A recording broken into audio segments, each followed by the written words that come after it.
Baik, Assalamualaikum warahmatullahi wabarakatuh.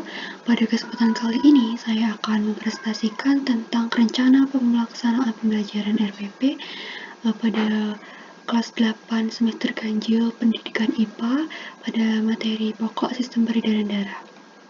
Tujuan pembelajaran terdapat beberapa, yaitu memahami organ peredaran darah, memahami jenis peredaran darah, menganalisis sistem peredaran darah pada manusia, memahami berbagai penyakit pada sistem peredaran darah, selanjutnya melakukan percobaan pengaruh aktivitas, jenis, intensitas, atau durasi dengan frekuensi denyut jantung, lalu menyajikan hasil percobaan pengaruh aktivitas. Selanjutnya, media pembelajaran dan sumber pembelajaran yang saya gunakan adalah medianya adalah laptop, LCD proyektor, PowerPoint, gambar, dan video yang relevan dengan materi peredaran darah serta fasilitas internet. Sedangkan sumber belajarnya sendiri adalah buku IPA kelas 8 Kemendikbud tahun 2013 edisi 2016. Terdapat langkah-langkah pembelajaran. Yang pertama, pendahuluan, itu 15 menit. Selanjutnya, kegiatan inti 50 menit, yaitu dengan kegiatan literasi, critical thinking. Selanjutnya, collaboration atau berkolaborasi. Selanjutnya, komunikasi dan creativity. Selanjutnya, pada kegiatan penutup adalah 15 menit. Nah, selanjutnya adalah materi sistem peredaran darah pada manusia. Darah merupakan jenis ikatan yang berwujud cair dan tersusun atas dua komponen utama, yaitu plasma dan elemen seluler. Plasma darah merupakan cairan ekstraseluler yang mengandung zat-zat terlarut, sedangkan elemen seluler tersusun atas sel-sel darah.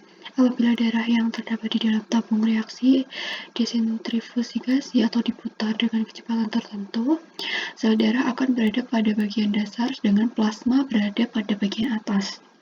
Nah, darah ini tersusun atas 55% plasma darah dan 45%-nya itu adalah sel-sel darah.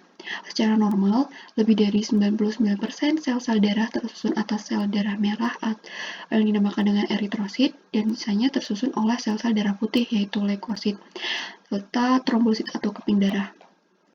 Nah, wujudnya akan seperti ini. Bagian plasma darah ada 55% di atas, sel darah putih adalah 1% berada di tengah, dan sel darah merah berada di bawah dengan persentase 44%.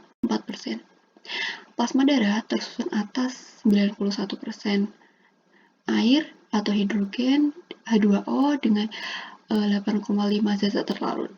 Zat terlarut tersebut tersusun atas protein dan zat lainnya. Selanjutnya, protein-protein yang terlarut dalam plasma darah antara lain albumin, fibrinogen, dan globulin, dan yang sering disebut dengan protein plasma. Zat-zat yang lain terlarut dalam plasma darah antara lain sari makanan, mineral, hormon, antibodi, dan zat sisa metabolisme atau urea dan karbon dioksida. Selanjutnya, kita akan bahas tentang sel darah merah atau eritrosit.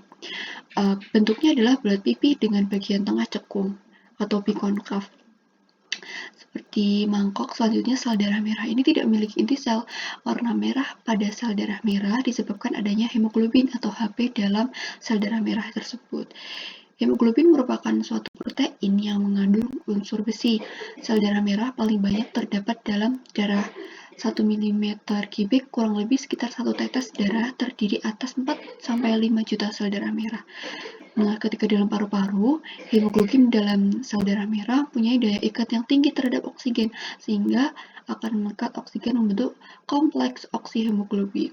Nah, persamaan reaksinya sebagai berikut, yaitu hemoglobin bereaksi dengan oksigen akan menghasilkan oksihemoglobin. Selanjutnya adalah sel darah putih atau leukosit. Berbeda dengan sel darah merah, sel darah putih memiliki bentuk yang tidak tetap atau bersifat amoeboid yang mempunyai inti. Jumlah sel darah putih tidak sebanyak jumlah sel darah merah. Setiap 1 mm kubik darah mengandung 8.000 sel darah putih. Nah, fungsi utama dari sel darah putih ini yaitu melawan kuman atau bibit penyakit yang masuk ke dalam tubuh. Apabila di dalam darah terjadi peningkatan jumlah leukosit, maka kemungkinan yang terjadi infeksi di bagian tubuh kita sendiri. Jika jumlah leukosit sampai di bawah 6.000 sel per milimeter kubik darah disebut dengan kondisi leukopenia. Jika jumlah ini leukosit melebihi normal, disebut leukositosis. Lalu adalah keping darah atau trombosit. Bagian trombosit beraneka ragam, yaitu bulat, oval, dan memanjang. Trombosit tidak berinti dan tidak berganula. Nah, jumlah sel pada orang dewasa sekitar 200.000 sampai 500 sel per 1 mm darah. Umur dari keping darah itu cukup singkat, yaitu 5 sampai 9 hari.